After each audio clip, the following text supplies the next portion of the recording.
Everyone, welcome to episode 3 of Conversations with Couples. This week, our couple is Lance and Heather Winchester, members of FBCALLEN. That's what we're doing. We're just talking to couples here that attend our church and just talking about their marriages and things that they've learned, mistakes that they've made. And again, the goal is to listen to these people and hopefully learn something that we can apply to our marriages. So enjoy the interview. Well, hey, everyone. Thanks for joining in on, oh gosh, I don't even know how to speak. Thanks for joining with us today for our episode 3 of Conversations with Couples. And today from our church, we have Lance and Heather Winchester. Hello, Lance and Heather. How are you guys doing? Good. Good. Well, thanks for jumping on here with us. And so we're going to talk with Lance and Heather, get to know them a little bit and get to know their marriage a little bit. And as I say, with all couples, they don't have a perfect marriage. None of us have a perfect marriage, but they love the Lord and they love one another. And so on that foundation is kind of how they build the rest of their world. So we'll talk about that. So, all right, let's start off with some of the fun, easy ones. Where did you guys go on your first official date? What did y'all do? Well, we went to a costume party. It was a Halloween costume party. Dressed as?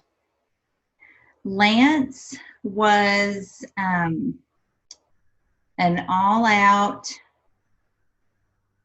NASCAR fan.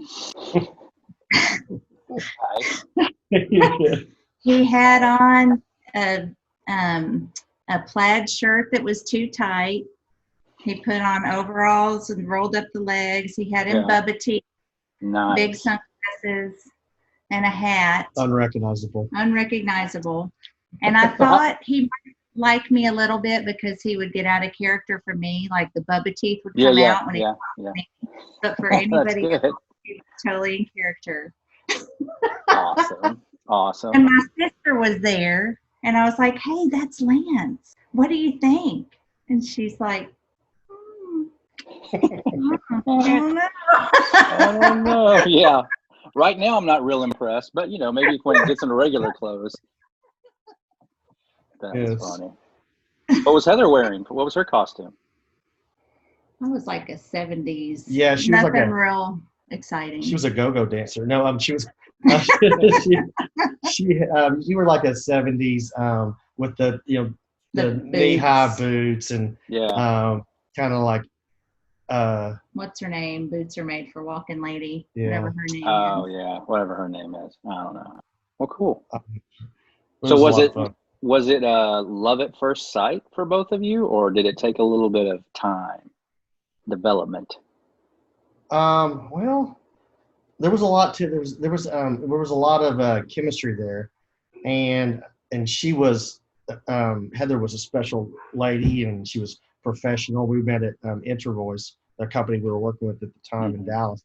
They're all over up at the UTD campus. And so, I don't know that it was love at first sight, but there was definitely an awareness that she was, at least for me, she was different than some of the other people that I had been seeing. So, I clearly recognized that. So, that's hilarious. Yeah. That's great. Heather, how about for you? Was it love at first sight, or was it, again, took a little time? I think it took time for me, not because I didn't think Lance was special, but just because I'm kind of adept that way. He would come and ask questions I worked in the human resources department and recruiting, and he'd come and ask me questions about benefits or whatever, and I'd just point him where he was supposed to go, and he'd ask me what I was doing on the weekend, and I'd like list off everything I'm doing. I thought he really wanted to know what I was doing. She would go and ask, "Hey, so what's a typical Saturday look like? What do you got?" And I mean, from sun up to sundown, I was like, "Is there time for coffee?" Yeah, no time. And so a guy that actually worked down there, his name was Dwight. It's funny. He'd leave. I leave. It's like, all right, well, there's no chance. I don't know what's going on there. Yeah. And Dwight's like, "Hey, Heather, he's trying to ask you out." Okay. Awesome. That's hilarious. I had no business. I had this is 5 years into my career at Intervoice, so I had no business being down in HR, to be honest with you. I had all that set up already. Unless You already knew. Yeah, the only reason I would have been in HR is if there would have been a situation, and so I hadn't had stuff. Heather just thought, man, this guy doesn't know anything. Golly, he's down here asking questions all the time. Oh, God. That's hilarious. What's something that you guys enjoy doing together as a couple? One of your favorite activities when you have the time? We enjoy a lot of stuff. We're active. I wouldn't say there's any one thing. We when we were early on when we were dating, Heather was a girly girl, and I was into outdoor stuff and dirt biking, motocross. And next thing you know, she's involved in that and going and has her own bike. And everyone's like, they didn't believe her, but and it wasn't so much. I mean, she enjoyed that piece, but what it was is when you do that, you're in the car for an hour and a half to go anywhere to do that, and that time that there is just like when you take a child or to a game or something, or you do something, you've got that just quality time that we would just be windshield time with just talking about anything and everything, and that was a lot of fun. So cool. But we enjoy activities. I mean, our date nights can be random, or we can go get groceries and have fun. That's just just running errands, being together. That's good. Exactly. So Heather, I know his absolute favorite place in the world to be is with you, but if he's not with you, where is his happy place? You know the answer to this, Jimmy. That's right. Tea time. Golfing is one of his most favorite things, and there was a period of time, and occasionally we'll still try to do that together because I know it's something he loves, and I get the quality time, so it's a good balance, good thing to do. Good. Yeah. Lance, okay, well that's okay. But Lance, her favorite place to be is with you, but when she's not with you, where's her happy place? Heather's extremely creative, and wherever that puts her, where she can be creative. She's artistic with a hobby that she has with making decor for homes and door hangers, and so she's just very creative. She loves she likes doing woodworking in the garage. We've got a ton of everyone comes over man, that's real cool. All that my buddies are all like, hey, what do you think about that? I'm like, what is that? I was like, yeah, I don't really. It's not mine. Saw. I mean, you can see it's a saw. Can you not see it's a saw? Yeah, that's hilarious. So I'd say that's our happy place. Yeah. Mm-hmm. So tell me, the beach. Yeah. Nice. Okay. So I didn't let you introduce your family. Tell me about your kids and how long have you guys been at FBCALLEN? Just kind of tell us a little quick something about you guys real fast. How long have we been there? I guess about 7 years or so. 7 or 8 years at FBCALLEN. We've been married 16 years. We've got 2 boys, Luke, who's 14, and Levi, who is about to be 9 on Saturday. 13. Oh, wow. And then we just adopted my dad. We call him our oldest. He's 81. Lives with us. You guys will be seeing him. He'll be coming with us regularly and hopefully get involved in the small group. Awesome. Well, good. Well, tell me something that we'll start there. Actually, we'll just start kind of with the parenting. What has parenting been like as a couple? How has that affected your marriage? What are some of the talk to me a little bit about parenting and being married. Let me start. Okay. That's a good question. It was something that there's no rule book that with marriage, and you come in and we talked a lot before we got married. That was good. That was good that we did that. But I guess I came from a very a Christian family that raised their kids. If the doors of the church were open on Sunday morning or Sunday night or Wednesday, we were there. And my parents were involved in everything. I don't know that my parents missed a game that I ever played or event or anything like that. And Heather came from a different family. It was was a broken family, and there were some challenges and just a lot of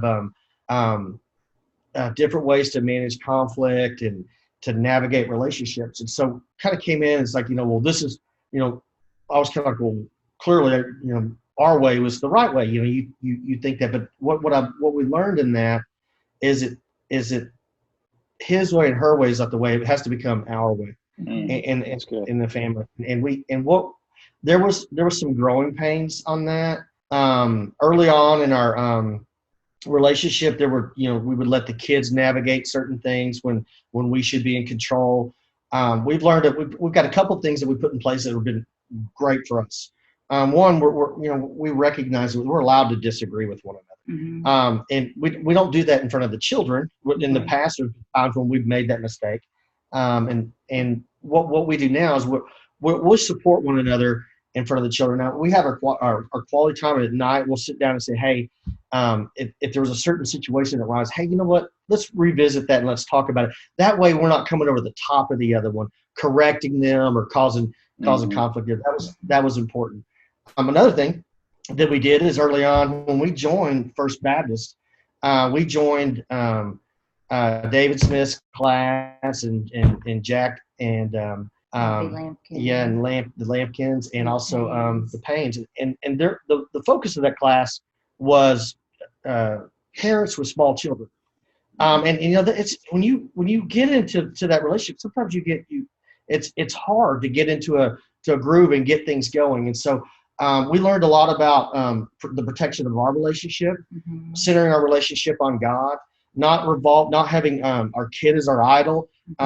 People, even understanding that a kid an idol is a challenge for young adults at times. And kind of prioritizing all that and having some mentorship was critical. We look at others from a standpoint of what to do. These are our mentors. These are people we want to emulate.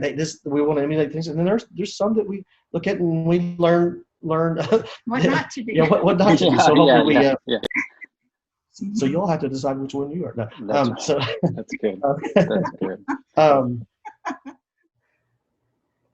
Heather, go ahead. That's it. Go ahead. No. You got something to add. I want you to add it. Well, I was just going to say that probably was, I wouldn't say marriage was hard, but that's when it got a little harder, I guess, is once you do start to learn to parent together. It felt like that was one of the first things you really do together. And so that was. It was initially you get in and you're like, well, we're different people. We're going to come to the table with different ideas. But when you're in the heat of the battle or the heat of the discipline or whatever else, you're surprised. You would handle it you're just kind of, but it doesn't make any sense. Later on, you're like, okay, So we put a process in place that really helped us not make mistakes in front of the children. We make mistakes all the time. And when we make one mistake today, well, hopefully tomorrow we won't make the same one. We're gonna learn from that situation. Good. Heather, so you mentioned, or he said that you kind of came from a different home background. How did that shape you, like for marriage? I mean, he talked about growing up in a Christian home and kind of having that instilled in him. Your situation was a little different. So did you come in to marriage looking for what you grew up in, or did you kind of have like, I'm looking for something different? Does that make sense? Like, how did that shape you to kind of be the wife that you are today? Well, I think it shaped me to know that there has to be a different way, I guess I would say. I don't know that I knew what that was. Right. But I kind of, I knew that I didn't want maybe some of what I experienced growing up. And it wasn't all terrible. I don't want to make it sound like it was terrible, but it was, I never saw a lot of conflict resolution. I never saw difficult conversations. I never learned really how to do that. I probably didn't start learning that until I was an adult and working in corporate America and got sent to some difficult conversation class. Okay, Yeah. that's how we're supposed to do that. And so Yeah. I learned there, and then I think, and I joke about it, but I really do mean it. Like, I feel like God knew what was missing for me there and gave me my in-laws. I mean, they're amazing. I get a little emotional, sorry. But Lance's mom has taught me so much about being a wife, being a mother, all those things. And I'm super thankful for one that. of the things she also had is a teenager. She developed a relationship with her with Christ, with her Savior, and she went out on her own and found that relationship, and it's grew within her, and it's been amazing to watch the woman that she's become, because that was when we initially started dating. We had our items that we talked about and we did some early on marriage stuff to understand, are we congruent? How do we, what are I think that was second date, was pretty much, do you know Jesus? Right. Yeah. That's good. We were I was 32. So I mean, it wasn't, I mean, there was no, I mean, we were going to get to the heart of it pretty quick. and we spent out, I mean, we talked about that stuff. That's awesome. So what do you, what would you say are the things that kind of, if you don't mind sharing, the conflict or the things that you would say, I end up having to apologize for this a lot, or this is an issue that kind of keeps popping up for us. We've been married, you said 15, 16 years, but this is something that still kind of, rises to the surface, and we have to be aware of it as individuals, also, but also as a couple, that just, it's something that we just deal with. I know. One thing that I think about, and it just occurred to me, maybe because we were older, we were pretty established in our ways. We all lived, we had our own place, he had his own place. So I think sometimes I have to learn not to be so independent. I mean, I can be fiercely independent. Like, I got this, do this on my own, that sort of thing. So I think that's one that I could think of. Or I kind of have to step back and go, you know what? I should have asked you about this, or I should have. I think mine is, and I didn't. Mine has to do with expectations, unvoiced expectations. I acknowledge it. I'm a scorekeeper. I keep score at times, and I try to push that down and pray about that personally. But that bubbles up when I find myself either resenting, that I've done this item around the house several times and whatever. I mean, those types of things. One of the things that I learned too is that helps mitigate some of that is, we have a kind of a every year, and I think this is something that we do. We've done re-engage a couple of times, and so I think every year we work on our marriage. Something we're going to do something to intentional to work on your marriage. Everyone wants to get. You want to say, hey, people that say they have easy marriages, I just check out, because marriage is a challenge. It's a challenge for everybody. You have to work on it. If you have a good marriage, it's because you have worked on it. Right. And I mean, and so that work is the emotional. It's grinding. It's like one of the books that you read early on, the languages, the love languages. So the tendency is to, if I love acts of service, do stuff for me and all that, I'm good. So what do? I do those. Well, that works great, but it's not her love language. Yes, does she like that? Does she not appreciate that? Hers are more of words of affirmation or quality time, those types of things. And I call those that's the heavy lifting. I have to dig sometimes after a long day of work when I've been a professional, and I'm going to come home and I got to dig in and to do that. She is her day-to-day job is to run our household, and does a wonderful job of it. But sometimes she wants some adult interaction when she gets home. Conversation, and I'm done for the day. So that's good. I love that, you mentioned, so when you say scorekeeping, for those people who maybe don't know exactly what that means, just kind of what do you mean by that, Lance? Golly, that makes me look ugly, Jimmy, but it is what no. I'll define it, but if you go ahead.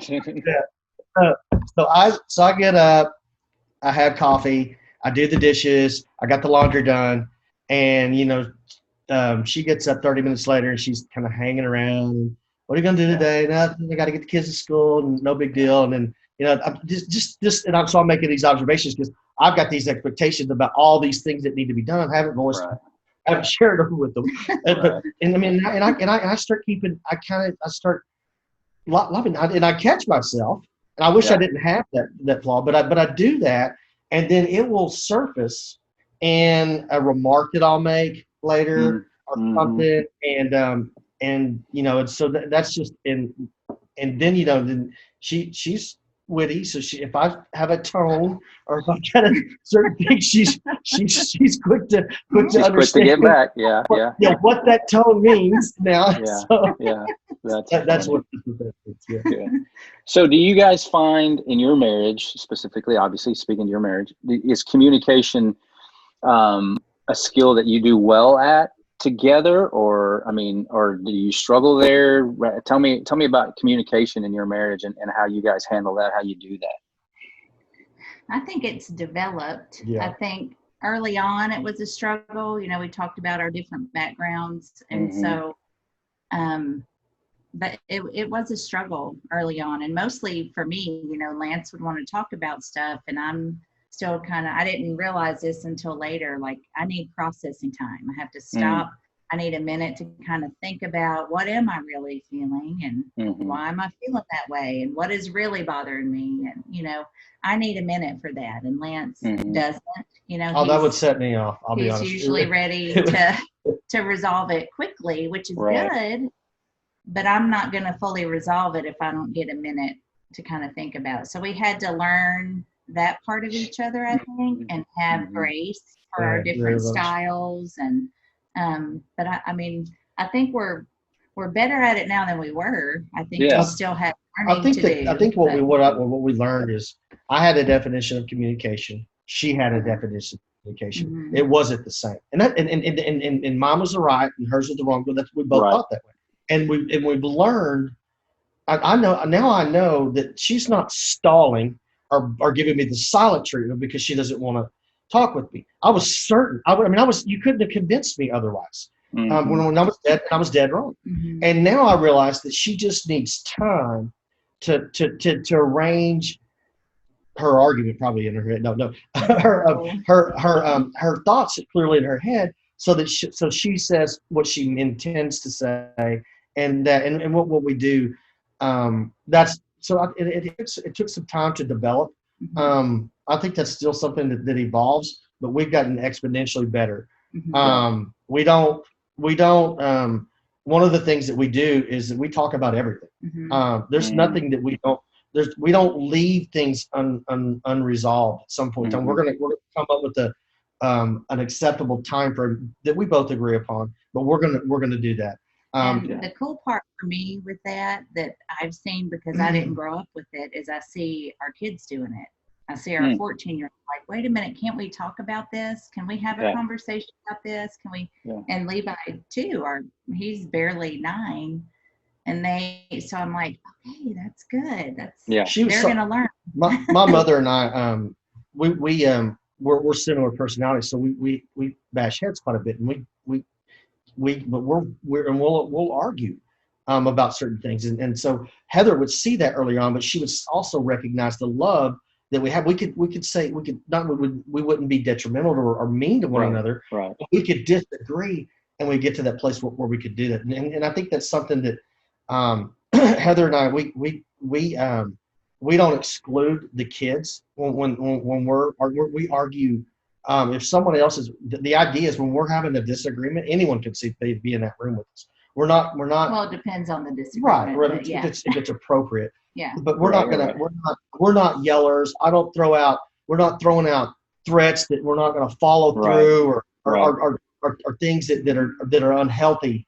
To do that. I'm not saying that everybody doesn't think those things, and you get frustrated and do those things, but we have things.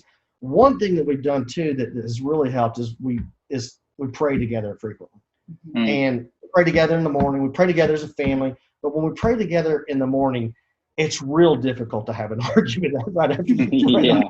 Yeah. Anytime I talk with any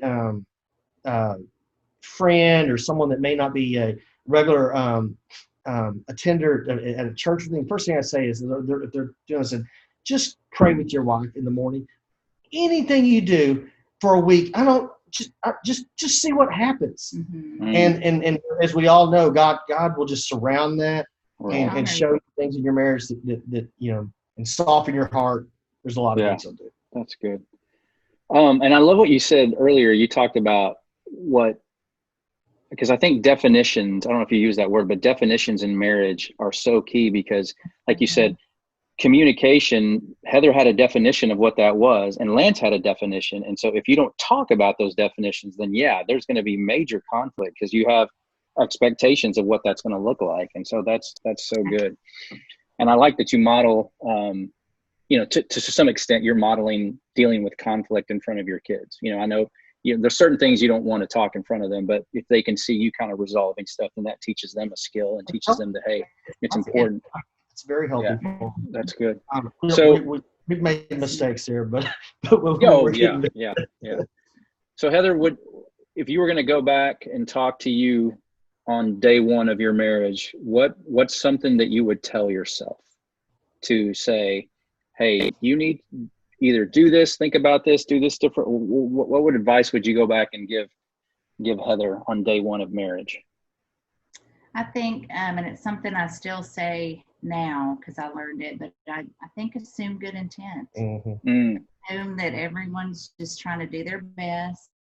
Nobody's trying to, ruin your day or, whatever it can be. I would say assume good intent, especially for your spouse. I mean, all people on the face of the planet, your spouse is the one you should assume that of the most. Yeah, we've had arguments at times where we didn't, and there wasn't even a reason to argue after we got to the especially early on. It's how do you like spending an hour and a half arguing about something, then you realize, wait a minute, I put us in that position because I assumed she was doing it, and that's humbling. Lance, what would you go back and tell yourself on marriage day one? I think what I have a problem with, or what I have in the past, is prioritizing what's important and what is really not important. Everything. If I thought I disagreed, then I was gonna battle that, or I was gonna kind of challenge that. And I've learned that that I don't know if that's a character flaw, I guess, of mine, or it's a I don't know what it is, if it's a competitive thing or something, but I would argue about everything. And I was like, wait a minute, I don't even know why I'm doing that. And so picking out, just know what I've done now is in your mind. When you think about it, know what's important. Know what, that's a preference that she preferred to do it that way. I'm fine with that. And know that ahead of time, so you don't have to either deflate her balloon or not be encouraging when you have an opportunity to lift her up and you pull her down. There's just times where I had a real opportunity to be a good husband, and I wasn't such a good husband. So at times. So good. That's good. So last question here. Tell me about how your relationship with Christ, both of you, how that has impacted, helped, however you want to answer it, your marriage, made your marriage better. I think that's the key, right? I mean, marriage is probably, it's probably the hardest relationship we have. It's the best relationship, but it also is the hardest. You have to work at it the most. And I don't think you can do that with the right frame of mind without Christ at the center. It's it's the anchor for everything else we do, for our decision making, for how we view each other, for what's important in our family. You know, it starts to make things real easy to prioritize and that sort of thing. It's over the last 10 years, I think it's safe to say that our spiritual growth is trended at a faster pace than it had in our and we're both about to be 50. It's our age. So it has it's been an opportunity for us to put, we recognize that our goal in our marriage is to please Christ. It's not to make her happy, not to do this, but and that's complicated. When you to dig into that, to understand, I'm not that I don't want to make her happy. That's not by any means what I'm saying. Right. But it's to honor God in our marriage, and we have seen firsthand adults that have senior adults and parents and couples at our church that do that, and we see life events that they go through and how they navigate that. And people are like, man, how did they do that? Well, they did that because they had God first. I mean, it's that's the only way you can navigate these things. We have a life event we're going through right now that this changed us. And we do that because we share that common bond. We know that's a priority. We structure. We're very protective of our time. We're very protective of our and we in the pulpit there we hear a lot about busyness, and busyness equals sin, and we recognize that. We find ourselves at times too busy, and that's okay. But what we do is we recalibrate, and that's what we do is we bring God back into the right place in our lives, because we push him around. I mean, I'm guilty. We push him around. We're like, well, we got this and we got that, and we do those things, but we protect that, and we always are. It's okay to recalibrate, to continue to look at that, because we're both imperfect people. And to do this. So we just, that's one. Then the last thing is the grace pieces. We understand why we forgive. We do understand why we forgive. There's I used to think there were certain things that were forgivable. Not just anything is forgivable. We can work through those things. So well, Christ forgave us, right? So once you kind of get that as your anchor, you're like, okay, really, it's okay that you loaded the dishwasher wrong or whatever. Really not that big of a deal. That's right. That's right. That's so good. That's so good. And and that's so true. What you guys said is, if Christ is the focus of your marriage, then that's going to draw you closer to him, which in turn will draw you closer to one another. Absolutely. Because you're not trying, like you said, Lance, my goal is not to make my wife happy. My goal is to love the Father. And by loving God, he's going to call me to pursue my wife, or pursue my husband. The one about women submit to your man, and then the next verse, the next verse is how are the men to treat their wives, and how, and that's just so important to it's an impossibility, but that is where we're focused. That is what we're at, where we're shooting towards. That's good. Well, I appreciate you guys doing this. And any last words or anything? Not last words. Anything you want to say before we go? Yeah, like this is it for you. So now's your chance. Spontaneously combust. That's right. Well, I've enjoyed the series. I've enjoyed listening to the other couples, and I just spend time on your marriages. Spend time on your marriages. Yes. Good. Well, I appreciate you guys. Thanks for doing this for me. Appreciate you, Jimmy.